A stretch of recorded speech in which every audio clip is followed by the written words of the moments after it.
Well, good morning and welcome back to the Broadcast Retirement Network. I'm Jeff Snyder, and this is BRN AM for Tuesday, April 21st, 2020. Here are our top stories today. Computer accessory buys spike and e-commerce ad sales double. Joining me now to discuss this and a lot more, Daniel Klein, Senior Technology and Consumer Products Reporter with the Motley Fool. Dan, thanks so much for joining us on the program this morning. Oh, thanks for having me.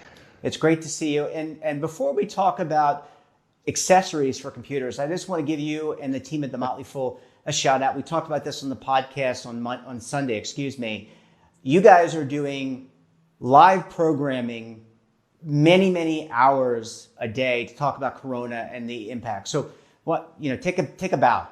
Yeah, it's awesome. I'll give those bows to the team at Motley Fool. Tom Gardner, our CEO, Shannon Jones, David Kretzmann, some people that you've had on the show, Deidre Woolard and I, who you've interviewed. We do 2 hours each Saturday and Sunday talking about retail and real estate. And right now, obviously, a lot of the questions are about the current economic time, but some of it, like next week, I'm going to do a deep dive, an hour on Walt Disney. Obviously, Disney is hurt right now. But where does their money come from? What's the, if you're going to invest, you're not investing for today. You're investing hopefully for 10, 20 years from now. So it's a lot of great stuff. And Jeff, I look to you as the example of television can look like television, and it doesn't have to have 200 people behind the scenes. Thank you. And you know what? I didn't pay him to do that, and he did pay me to say that as well. Just all came out naturally. Jeff, so you know, has a staff of 196 people behind the scenes, so you don't need 200. That's right. They're all in my apartment, and my wife is very happy about that. So, Dan, I want to talk to you in this first segment. You and I were trading emails earlier this morning, I should say, as we're recording this, about computer accessories, mice, and other things on the rise. What can you tell us about this? It seems to make sense to me. Yeah, it's a weird thing. So PC sales are actually at their lowest point in, I want to say ever, but it might be 7 or 8 years. But people are at home and they're recognizing, like, I use a laptop 2 or 3 hours a day sitting on my couch. Like, I put it on a pillow and I type. Well, that's not viable when you don't have an office to go to. I'm lucky I'm in an office, not a British phone booth, if you can see the red door behind me.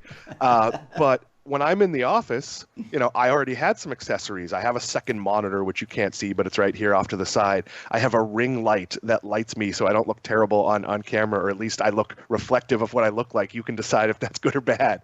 But I realized pretty quickly, if my wife and I are both going to be home, I need more headsets. I need another light because I don't want to have to carry it back and forth. She doesn't like to work without a mouse, so we needed a couple of mouse. I needed more cables because at first we were plugging in to our Ethernet to get good enough connections. Then I realized, geez, what if I upgraded my internet network, which I did. I went out and bought an Eero router, 2 of them, which creates a mesh network. It works really well. I'm not a paid endorser. It's an Amazon product. There's lots of mesh networks. But there was an explosion in people needing this stuff. Best Buy first came out, and in the first weeks of this, their sales were actually up. They came out yesterday and said their sales are going to come in at about 70% of where they usually are, which I think is still astounding. Their stores are closed, and they're operating via curbside pickup and delivery. You can't hire Geek Squad. I mean, you can get advice from them over the phone, but you can't hire them to come in, and Best Buy's still going to do 70%. We are buying a lot of accessories right now. Yeah, and I would say it extends just beyond just mice and mice pads. People are buying cables. You talked about cables, but my wife just bought a desk because we are working in the same apartment. We have a 2-bedroom apartment. She's bought a desk for herself, and I work on effectively as a dining room table. So I think you're going to see. Go ahead. We did the same thing. We did the same thing right when this started. I went on Amazon. And it's a rolling desk, and I can roll it up to my couch, and I could sit there on the couch, but have a desk instead of just my lap, because my hip was literally starting to come like out of position from sitting on the couch so much.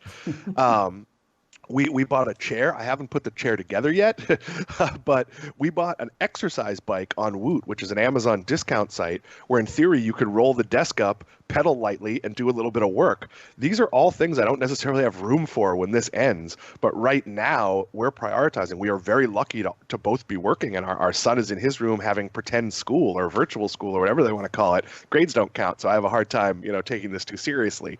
But that said, yeah, there's an explosion of this. Wayfair has been one of the big winners because people are setting up home offices and look, this is going to be a long-term change. I don't believe we're never going back to the office. I believe a lot of companies that had an old-fashioned attitude that work from home meant not working they're going to be over that. I think we've all proven if you work from home, you probably work harder because you're trying to prove to your boss that you're working. Yeah, and I think I agree with you. And I was going to ask you from the macro perspective, this seems indicative of the paradigm shift that we talked about. I think a lot of companies beyond just the fintech companies and the progressive companies like your firm, the Motley Fool, in terms of allowing people to work from home, I think this is kind of more the normal. We are proving that this can work. And I agree. We're going to go back to work at some point. We may not be hugging and shaking hands immediately, but there is that connectivity, the human element that needs to be satisfied. All right, so I believe in FaceTime. I fly to Alexandria, Virginia, to the Motley Fool headquarters at least once a month, sometimes on my own dime, sometimes not, sometimes for something there want me there for, sometimes just because I find it important to connect with my coworkers. Yeah. That might not mean meetings in the office. That might mean I'm doing a podcast with a new person for the first time. And if we're in studio, I can see what they look like, how they react, know when to talk. That might mean just having dinner with my colleagues who are also my friends. I do think we're going to see some shifts in office space. You might see more companies go to a less permanent office. So when I mean less permanent, at Motley Fool, all of the desks are on wheels. All of your supply lines, your power can be moved. So if I'm for a week, I'm working with the Millionaires team and we're doing a sprint on something. I could roll my desk. I don't have a desk, but I could borrow a desk and roll a desk over to that team and work with them. We have tons and tons of private meeting rooms and conference rooms and all sorts of stuff like that. I think you're going to see offices look more like that and less, hey, that's Jeff's office. And no, Jeff's not here 4 days a week, but that's his office. And more people saying, okay, you know what? I have to take my mom to the doctor today, but I can absolutely come to the 4:00 meeting. I'm just going to be on Zoom in my car. And that kind of stuff, it works. Flexibility is good. If you tell an employee, this is your job, get your job done, a lot of times, look, I had a meeting before this. I had to be there at a certain time. We can't individually have a meeting. But much of my day is, this is what I have to do today. Do it. They don't care if it's 2 a.m. when I do it. And sometimes this month it has been. There are things, maybe my wife is just tired at 3:00 and wants to watch a movie. So I put down the laptop and maybe I have to pick it up after she goes back to bed. Not every job can do that. That doesn't work if you're in customer service. That doesn't work if you're a doctor. But a lot of positions, just some of the work is just work. And it doesn't matter if you do it. I've done work on cruise ships. I've done work on beautiful beaches. I once had a meeting and I found a quiet spot at Epcot, and about 2 minutes before the meeting, a Japanese drum group started playing. And of course, I had to run and find a quiet spot. Not easy to find a quiet spot at Epcot. I think that is going to be a major paradigm shift, just to not getting rid of offices, not stopping requiring people, but being more flexible on, hey, you know what, Tuesday, I got a cold. I'm just going to work from home to not get everybody sick. My kid's got a something at 5:00. If I start at 7:30 and leave at 4, I can do that if I'm from home, and we're all going to be good. And that, I think, was going to happen anyway, but now it's going to happen faster. Dan, we've got about a minute left. I want to ask you, we've all done the Zoom meetings, Skype meetings, et cetera. Do you foresee a change? We talked about the change in terms of how we work and working remotely. Do you see a change in how we dress? Right now, absolutely. I want to fully disclose, I'm wearing a nice button-down shirt, nicely pressed, but I'm wearing jeans. You can't see that. You don't even know if I'm wearing pants, but I am. Go ahead. We've talked about that. I did this story that Walmart said they were selling more tops than bottoms, which I find odd because eventually this is going to end. So and I also say, don't wear a dress shirt in your boxers. You might knock your computer over. You might stand up inadvertently. That's not a great reason to get fired. You want to be careful. Look, I wear the same shirt. I have two shirts. I have this one, and I have a black button-down dress shirt that if it's cold, if I'm someplace cold, I wear that. And I own 20 of each or 30 of each or whatever it is. You're like Steve Jobs. But yeah, and that's the inspiration. I don't want to have to think about what I'm wearing every day because it doesn't matter. I do think somebody asked me on Motley Fool Live yesterday about tailored brands. They own Men's Warehouse, they own Jose Bank, and why I never talked about them. And I said, well, it's kind of if you don't have something nice to say, don't say anything at all. I like shopping at Men's Warehouse. I think it's a pretty good experience. But I own two suits, and I probably have to go to one wedding and, the occasional funeral every year, maybe a bar mitzvah or something. Those are the only occasions I'm wearing a suit. So unless I lose a lot of weight or gain a lot of weight, I don't have a need to buy a suit for probably the next 5 years. And I think that is absolutely something we're going to see loosen up. Exactly how you're dressed, it's pretty clear it doesn't affect how you do your job. No, I like how you said loosen up. I've been working out. Dan, I want to hold you over. We're going to go to a quick break. When we come back, we're going to talk to Dan about e-commerce and ad sales. They're on the rise, so you're going to want to stay tuned right here on BRN AM.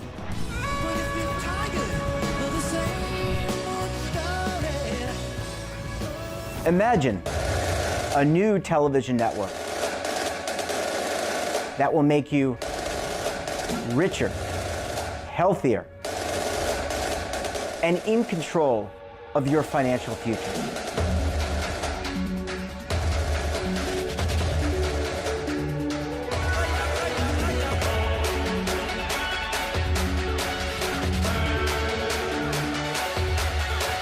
This network is for the policewoman in Nashville, Tennessee, the baker in Dubuque, Iowa, the teacher in Lexington, Kentucky.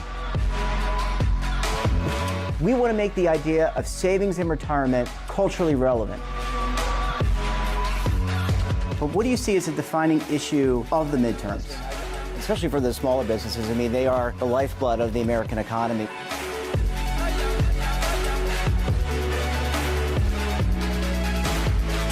Featuring exclusive interviews, current affairs, and docuseries. 33 years old, you retired early. The philosophy is money only matters if it helps you live a life that you love. But you got to start thinking about retirement as soon as you get in.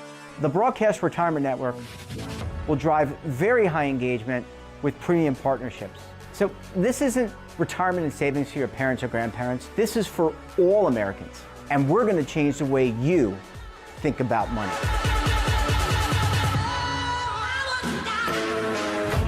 Welcome to the next frontier of retirement and savings. This is BRN, the Broadcast Retirement Network. The windows on our homes, they protect us and the ones we love, but they do much more. At Renewal by Andersen, making your home more comfortable is at the center of every window we make. It's why we custom build our windows in America and install them in as little as 1 day. It's why we build our frames with exclusive Fibrex composite material that's 2 times stronger than vinyl. It's why our glass helps keep your home warmer in winter, cooler in summer, and quieter all year long. It's why we stand behind every window with a 20-year limited warranty. Why not help lower your energy costs while giving your home and family the best? Call 1-800-835-6525 to schedule a free in-home consultation. Buy one, get one at 40% off with this special offer. Plus, get special financing with no money down, no monthly payments, and no interest for 1 full year. Renewal by Andersen, the better way to a better window. Call 1-800-835-6525 now. Welcome back. We're talking to Dan Klein, Senior Technology and Consumer Products Reporter with the Motley Fool. Dan, thanks so much for sticking around with us this morning.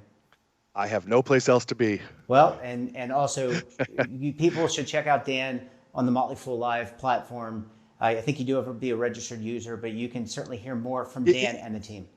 You actually have to be a member. Okay. But if you're not a member, I appear regularly on Industry Focus, one of our podcasts, and almost every week on Market Foolery, which is sort of our like A-list podcast. That's a new thing. Before the pandemic, I was in the once a month rotation. I have been bumped up, and it's kind of like when your starting second baseman gets hurt and you have to use the utility guy and he plays every day. I'm the utility guy at the Motley Fool. I'm getting slotted a lot of different places, and I'm really excited about that. So you're the Alvaro Espinoza of the Motley Fool. Look that up, if you don't know who that is. I was going to go with Louis Soho, but I think that works too. Another high quality utility guy. Okay, let's talk about e-commerce and digital ad sales. Dan, we're watching a lot of streaming content, and e-commerce and ad sales are doing this. What can you tell us? So e-commerce is going way up. We're buying a lot more digitally for obvious reasons. Ad sales, the volume is going up, but the price is going down. So if you're, we don't talk a lot about investing, but if you're invested in, say, Facebook, you're going to see a higher volume but lower revenue most likely. I mean, Facebook might be the one place that can make it up. They could sell twice as much, but most places, and that's because some brands aren't advertising right now. If you're Macy's and all you have is your website open, you're not spending a lot of money. A lot of the ads that are running now are, McDonald's thanking its workers. Mm-hmm. There's obviously ads for stuff we need. It's a really smart time to advertise Netflix and their advertising. So if I was invested in the advertising community, I'd be a little bit worried. There's no sporting events. There's a lot of things that drive advertising. That said, we have a major thing coming up in the fall that it will be an absolute benefit to the advertising market. Jeff, what's coming up this fall? It's almost hard to think about, time periods. The Olympics aren't happening, but the presidential election still is. This will be a record digital spend, and normally I'm not very excited about that because who wants their feed to become nothing but, remember when it was only Bloomberg ads? It's eventually only going to be Biden and Trump ads. Yeah, I'm not looking forward to that either, Dan. I'm over it. I'm over it. I'm not, but what I am excited about is that will give the traditional advertising market a few months of time. You can't advertise during those months. I used to run a toy store, as we've talked about. You couldn't buy ads in the 2 or 3 months leading up to a presidential election. It was very hard. The prices went up very high. I don't know if the prices are going to go high, but political ads pay top dollar. There's rules about how you charge for them. And that is going to buy the sports world time to get back on track. It's going to buy the beer brands, the restaurants, all the places that advertise. Hopefully, if the summer is the reopening and it's slow, and if the fall is normal, when we hit November and ad inventory opens up, hopefully there's companies with money to spend. So as bad as what we're going through now, it's happened at a really fortunate time for the ad world, for the business world. And I know that sounds really strange, but people are still going to raise money to run for office, whether it be locally or nationally, and that is going to keep a lot of jobs at tech companies, which is exciting. Dan, you bring up sporting events. We talked, you kind of alluded to Major League Baseball. Just as an aside, I mean, these are big. You saw the cancellation of the NCAA tournament and some other things, obviously delays in starts of seasons and the NHL delaying. When do you think that we begin to have some level of normalcy as it relates, maybe not going to games, but do you think the Major League Baseball, they're talking about splitting, having the teams in Florida and Arizona, I think now, or the NFL OTAs? I mean, what's your take on that? So I actually think it's sooner rather than later. I think we're going to get NBA games somewhere within 4 to 6 weeks in bubble cities. And that is going to be teams living in hotels with a ton of monitoring, playing games in a limited number of empty arenas. Las Vegas makes the most sense. Availability of hotels, which are obviously have to reopen, and the amount of arenas. And this is going to be a moving target thing because right now, it's possible to test all the NBA players. Mm-hmm. It's not possible to test everybody. When testing is something that you and I could drive down to CVS, get a finger prick or whatever the test is, a breath swab, an ear thing, whatever it is, and they can say, hey, Jeff, you had it. You had a mild case. You're good. Your antibodies are here. We're pretty sure you can't get it again. You are allowed to go to an NBA game. Here is your badge. I'm a little nervous about labeling people. That hasn't always been good for my people. But that said, I think there's going to be some setup as testing comes. I am still a believer in the medical Hail Mary. And I don't think, there's a lot of things being tested. There's a lot of vaccines being fast-tracked. That might not be a treatment could happen quickly. A vaccine, that they're saying 12 months, but there are a lot of superhuman efforts going on. I would like to believe we're watching NFL football in the fall in a normal fashion.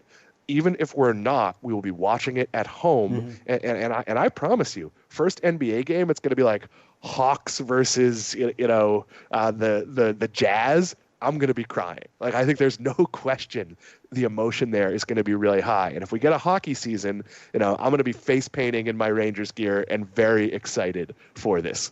Yeah, and just, you look, all these different sports. I think you have 12 people on an NBA team. You have 25 on the Major League Baseball roster and 53 in the National Football League. That's a lot of people to sequester, and plus the coaches test. And it's going to be more than that. Baseball is going to come back with expanded rosters because they're going to account for what happens if a player tests positive and just has to be quarantined for 2 weeks until he's in the clear. So I would expect 30-man rosters, maybe 60 in football. I think they were going to expand them anyway because of the 17-week season thing. So it's not going to look exactly what you're used to. The NHL has talked about, do we just take the 24 teams that are still eligible to make the playoffs and just do a playoff? And as a Rangers fan, I'm very excited about that because we would have been on the outside looking in, but under that guise, we still have a chance. So I'm an optimist. I think things are going to get better. They're getting better. And I know that's awful if you have someone sick, if you've lost someone. My heart breaks for you. But I believe in the resilience of the world. Yeah. And I think, China, 95% of Starbucks are open. That's encouraging. We'll get through this. I'm trying not to get emotional here. We will get through this. And there will be sports. There will be, there won't be an Olympics this year. There won't be a Wimbledon, which is awful. But there will be a lot of things and stuff to look forward to. Absolutely. Well, that's a great way to end the show. Dan, always a pleasure talking with you. And again, you can check Dan out live. I think, as he said, you have to be a registered user to check in on the live feed, but you can check him out on Motley Fool podcasts, etc. Dan Klein, always a pleasure talking with you. Stay safe. We'll talk to you again very soon. Thanks, Jeff. I'll talk to you soon. And that wraps up this episode of BRN AM. Have a financial topic or someone of interest that you think we should talk to? Drop us a line. And don't forget, for all the news in retirement, markets, technology, personal finance, and so much more, check out today's edition of The Morning Pulse. So until tomorrow, I'm Jeff Snyder. Stay safe, keep on saving, and don't forget, roll with the changes.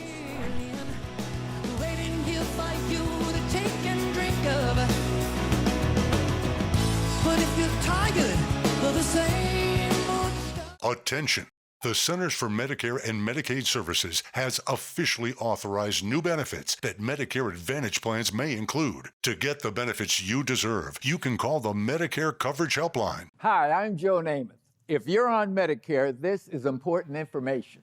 I called the Medicare Coverage Helpline and they instantly looked up my coverage. In this one simple call, they offered to enroll me in a plan that includes rides to medical appointments, private home aides, doctors and nurses' visits by telephone, and even home-delivered meals. The plan also includes dental, vision, hearing, and prescription drug coverage, all at no additional cost. Don't delay. Call to see if the new benefits are available in your area. Call the number on your screen now. It's free. Call 1-800-757-1451. That's 1-800-757-1451.